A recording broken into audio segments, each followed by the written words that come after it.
Danas više nego ikada u povijesti se razvija demencija specijalno osoba nakon 50. do 60. godine života.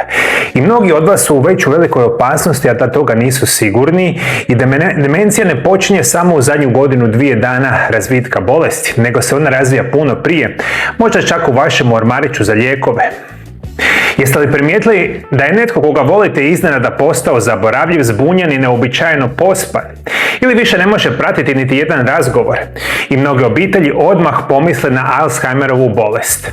Međutim, ponekad nije problem započeo u mozgu, nego u određenim lijekovima. Jer određeni lijekovi mogu ometati djelovanje kemijskih glasnika koji u našemu su mozgu potrebni za pamćenje, pažnju, ravnotežu i razmišljanje. I njihovo djelovanje može biti posebno snažno kod osoba starijih dobi, i ovo je posebno opasno kod osoba koji su starije životne dobi i pijete velike količine lijekova. Danas ću vam reći 8 kemijskih lijekova koji su povezani direktno sa razvitkom demencije. I ono što vam želim reći, to ne znači da će svaka osoba koja uzima ove lijekove razviti demenciju. I također ne znači da biste bilo koji propisani lijek trebali prestati uzimati na svoju ruku. Ono što vam želim reći da je najveća opasnost što često nije u pitanju samo lijek, nego najčešće više lijekova koje uzimate duži vremenski period, a tome ću vam više reći na kraju emisije. Prvi lijek koji je povezan sa demencijom su antihistaminici prve generacije. To su lijekovi protiv alergija kao što su difehidiramin, koji se često prodaje pod nazivom Benidryl, i klofeniramin. Mnogi ljudi koriste ove lijekove protiv alergije, prehlade, svrbeža ili kao pomoć za spavanje. I budući da su često dostupni bez liječničkog recepta, ljudi pogrešno pretpostavljaju da su potpuno bezosnovni.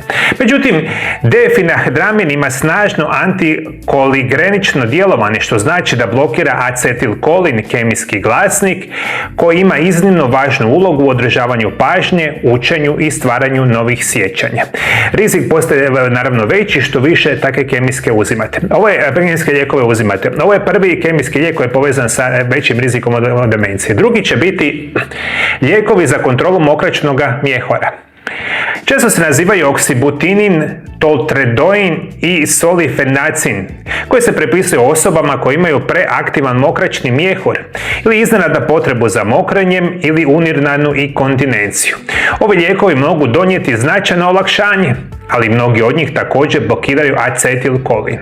Oksibutinin zahtijeva poseban oprez jer može proći i u mozak i izazvati zbunjenost, smanjenu pažnju i poteškoće sa pamćenjem, osobito kod starijih osoba. Velike studije pronašle su povezanost između ovakvih vrsta lijekova za mokraćni mjehur i povećavanju rizika od same demencije. Dalje ćemo govoriti o lijekovima specijalno koji utječu direktno na vaš mozak, i lijek broj 3 koji je povezan sa većim rizikom nastanka demencije su naravno antidepresivi onih starijih generacija, koji se nazivaju stariji triciklički antidepresivi. Amitriptilin je stariji antidepresiv koji se u manjim dozama često propisuje i osobama koji imaju neuropatsku bol, migrene, fibromijalgiju ili nesanicu. Iako doza može izgledati mala, njegovo djelovanje i dalje je značajno. Mnogi znakovi upozorenja uključujući suha usta, zatvor, poteškoće sa mokrenjem, zamagljeni vid, dnevnu pospanost, poremećaj ravnoteže, usporeno razmišljanje i poremećaj sa pamćenjem. Amitriptilin može biti koristan određenim pacijentima, ali zahtjeva poseban kod osoba nakon 65. godine, što je jako bitno za reći. Problem je što mi danas uzimamo hrpu tih kemijskih lijekova, nikada ne čitamo nuspojave, i kada uzimaju se kemijski lijekovi, 1, 2, 5 ili 10, 15 godina, onda ovaj rizik značajno raste.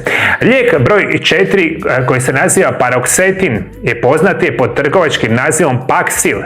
Pripada skupini antidepresiva koji se nazivaju selektivni inhibitori ponovne prohrane serotonina, odnosno SSRI lijekovi. Većina ljudi ne smatra SSRI lijekove antikolingeničnim lijekovima, međutim Paroxetin ima izražena svojstva koje mogu poticati smanjenu funkciju acetilkolina u mozgu. Kod osjetljivih starijih osoba može pridonijeti pospanosti, zbunjenosti, oslabljenoj koncentraciji, suhoći usta, zatvoru i povećanom riziku od padova.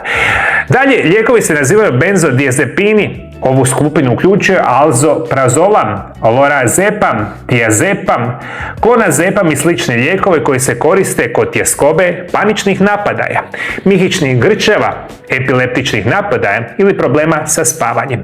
Benzodiazepini usporavaju aktivnost središnjeg živčanog sustava i mogu vrlo brzo ublažiti određene tegobe, ali istodobno mogu narušiti sposobnost mozga da stvara nova sjećanja. Nakon redovitog uzimanja benzodiazepina se nikada ne smije, prije svega ključ je da shvatite, vi puno ovih kemijskih lijekova koje danas uzimate najčešće dugi vremenski period i nikada ni u bunilu ove kemijske lijekove ne smijete sami na svoju ruku oduzimati, uvijek morate ići u suradnji s vašim liječnicima i zvati moju ordinaciju da mi onda napravimo specijalne programe prirodnih liječenja i strategije kako smanjujete rizik od ovih utjecaja kemijskih lijekova i daj Bože da ih nikada ne koristite. Dalji kemijski lijek koji je povezan sa rizikom od demencije su lijekovi za spavanje poznati kao Z lijekovi. Zolipidemin, zopiklon i ezozopiklon često se predstavljaju kao suvremenija zamjena za benzodiazepine. I njihova kemijska struktura jest drugačija, ali djeluju na srodne moždane sustave i mogu izazvati slične probleme. Pospanost sljedećeg dana, praznine u pamćenju, zbunjenost, lošu koordinaciju, padove i neobično ponašanje tijekom noći. Zabilježeni su slučajevi u kojima su ljudi pripremali hranu, izlazili iz kuće, telefonirali ili čak upravljali automobilom dok nisu bili potpunosti budni, a sljedećeg se jutra ničega nisu sjećali. Opasnost se dodatno pojačava kada se ovi lijekovi kombiniraju sa alkoholom, opioidima, antihistaminicima i benzodiazepinima. Kod kronične nesanice kognitivno-behavioralne terapije za nesanicu općenito se smatra jednim od glavnih dugoročnih pristupa jer liječi problem spavanja bez svakodnevnog sedativnog djelovanja na mozak. Ovo su kemijski lijekovi broj 6 koji mogu poticati rizik od demencije. Kemijski lijek broj 7 koji veliki broj vas naravno uzima su lijekovi koji se nazivaju antipsihotici, a uključuju lijekovi kao što su kvetiapin, risperidon, olazapin i haloperidol.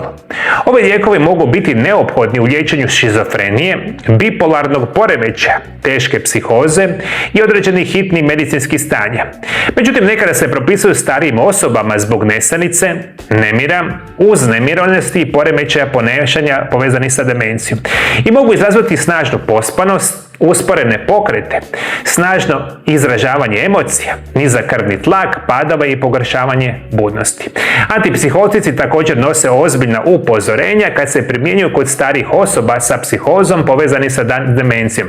I mi danas znamo da se upravo u najvećem riziku osobe specijalno nakon 60. godine života. I reći ću vam broj jedan razlog kada ova situacija rapidno može uzrokovati demenciju, a to će biti prije svega da uzimate opioidne lijekove protiv bolova kao što su morfij, oksidon, hidrokonon, fenantil, kodein i tramadol. Kod jake boli povezane sa rakom, boli nakon operacije ili u palijativnoj skrbi, opioidi mogu biti neophodni i vrlo važni lijekovi. Međutim, mogu izazvati i pospanost, usporene reakcije, halucinacije i zbunjenost. Opasnost je veća nakon povećavanja doze, dehidracije, oštećenja bubrega ili jetre. Te kada se opioid kombinira sa alkoholom, tabletama za spavanje ili sedativnim antihistaminicama, što je naravno jako bitno za reći. I kada ova situacija može zapravo postati, ajmo tako reći, nuklearna katastrofa za osobe koji kasnije razvijaju demenciju, naravno biti će situacija kada vi ove vrste lijekova ne uzimate samo jedan duži vremenski period, nego kada ih kombinirate više njih odjednom duži vremenski period. Najopasnija situacija možda nije uzimanje samo jedne tablete. Po ovom se može istodobno uzimati 5 ili 6 različitih lijekova koji zajednički djeluju na mozak. Zamislite stariju osobu koja navečer uzima difenadramin, oksibutinin za mokraćni mjehur, amitriptilin protiv neuropatske boli, benzodiazepin protiv tjeskobe i opioid nakon operacije. Svaki od tih lijekova možda je propisao drugi liječnik i svaki je mogao imati opravdanu svrhu. Međutim, nitko ne gleda cjelokupan popis lijekova, njegov zajednički učinak može ostati neprepoznat. Jedan lijek može izazvati samo blagu mentalnu maglu, ali nekoliko takvih lijekova zajedno može dovesti do ozbiljnog gubitka pamćenja, padova, halucinacija, pospanosti, dilerija i, nažalost, povećavanje rizika od nastanka demencije. Nadam, molim vas dole ispod video zapisa komentirajte koliko lijekova pijete svaki dan Da li znate išta o tim kemijskim lijekovima i da li imaju nuspojava? Ja, nažalost, nakon 26 godina dan danas najčešće radim s pacijentima koji piju 5, 6, 7, 8, 10 do 15 kemijskih lijekova i nikada u životu nisu bili zdravi. Svake godine su realno bili sve gore i gore. Ono što je problem, rekao sam, demencija u izuzetno velikom porastu. Mi toga nismo svjesni, a jedan od mogućih razloga naravno može biti dugogodišnje konzumiranje kemijskih sintetskih lijekova za nekakve druge probleme, a onda raste rizik od demencije. Ukoliko želite saznati puno više o najvažnijim vitaminima koji su potrebni za naše pamćenje, pogledajte ovaj video zapis pored mene. Hvala što me pratite me i dalje do druge emisije. Lijepi pozdrav!